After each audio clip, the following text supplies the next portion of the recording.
Heart failure అంటే ఏంటి? Heart failure అంటే గుండె బాడీకి తగినంత బ్లడ్ సప్లై చేయలేకపోవటం. ఇది 2 రకాలుగా ఉంటుంది. ఒకటి హార్ట్ పంపింగ్ తగ్గటం. 2 హార్ట్ మజిల్ తగినంతగా రిలాక్స్ అవ్వకపోవటం.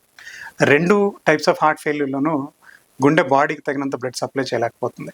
దీనికి ప్రధానమైన కారణాలు ఏంటంటే ఇంతకుముందు హార్ట్ అటాక్ రావటం, హై బీపీ గానీ, ఇంతకుముందు గుండెకి ఇన్ఫెక్షన్స్ వచ్చి గుండె ఎఫెక్ట్ అవ్వటం కానీ ఇవి ప్రధానమైన కారణాలు.